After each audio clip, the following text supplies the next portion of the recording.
Assalamualaikum warahmatullahi wabarakatuh.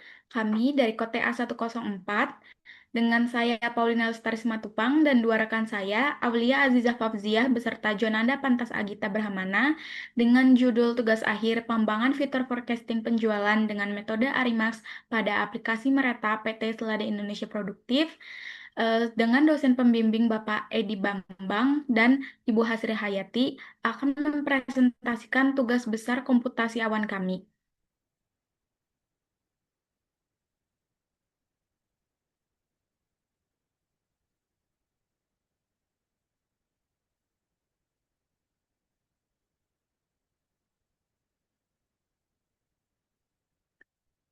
Yang pertama, yang pertama yaitu mengenai Mireta Point of Sale-nya itu sendiri. Mireta Point of Sale merupakan sistem yang dikembangkan oleh Seradanya sendiri untuk mempermudah pengelolaan transaksi dan pelaporan bisnis. Mireta POS ini tersedia dalam dua platform, yaitu berbasis website dan berbasis mobile. Aplikasi mobile digunakan untuk pencatatan transaksi, sementara aplikasi website digunakan untuk keperluan pelaporan. Berdasarkan hasil wawancara dengan CTO PT Selada, Mirata POS ini masih memiliki keterbatasan, sehingga keterbatasan ini perlu dilakukan eh, pembaharuan atau memerlukan solusi agar keterbatasan tersebut dapat diatasi.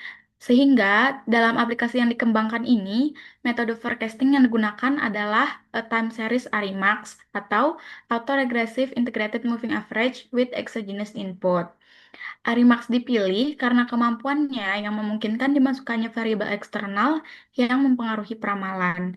Dalam pengembangan, variabel eksternal yang digunakan adalah hari libur.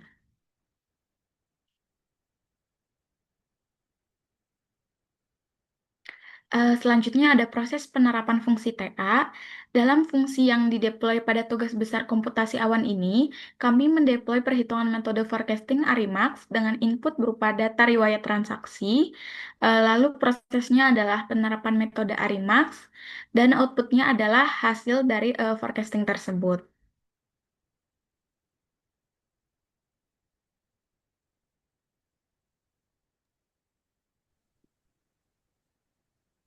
Selanjutnya ada teknologi pendukung.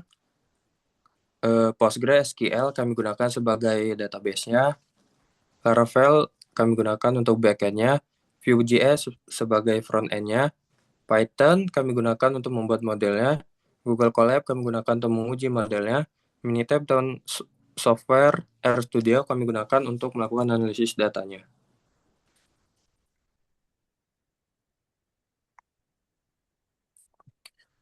Analisis layanan cloud yang kami gunakan itu adalah platform as a service, yang dimana platform ini memudahkan kami dalam mendeploy, mengelola aplikasi, serta membantu kami dalam mengintegrasikannya langsung ke dalam database-nya.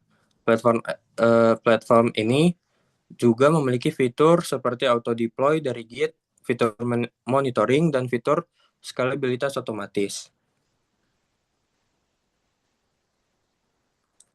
Lalu ada teknologi cloud yang kami gunakan itu Google Cloud Run, yang dimana mampu menjalankan aplikasi berbasis kontainer secara otomatis dan dapat uh, tanpa pengelolaan servernya. Layanan ini juga sangat mendukung arsitektur untuk aplikasi kami dengan integrasi mudah ke layanan lain seperti Cloud SQL serta fitur auto scaling. Selanjutnya ada deployment diagram. Deployment diagram ini menggambarkan arsitektur sistem dari aplikasi berbasis web yang menggunakan Vue.js sebagai front-end, Laravel sebagai back-end, dan PostgreSQL sebagai database yang dideploy di lingkungan cloud AWS atau Amazon Web Service. Web client ini menggunakan HTTP dan TCP untuk komunikasi dengan server front-end.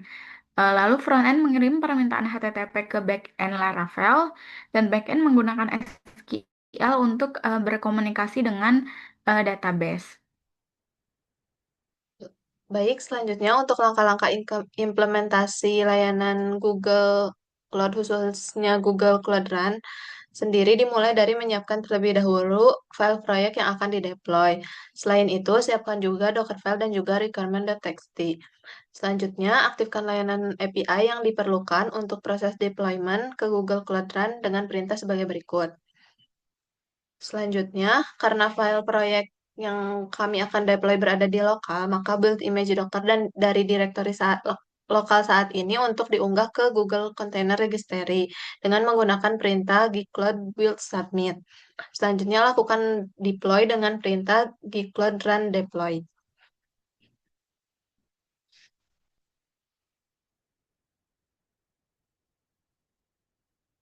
Selanjutnya, di sini saya akan mencoba untuk melakukan uji coba lewat Postman dengan URL sebagai berikut.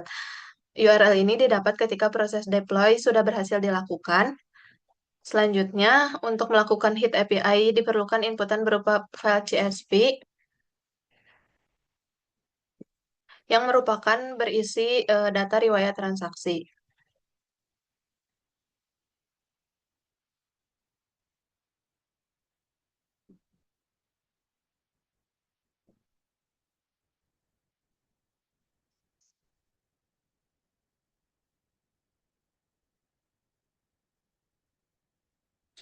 Berikut adalah output yang didapatkan berupa hasil perhitungan dari metode Arimax.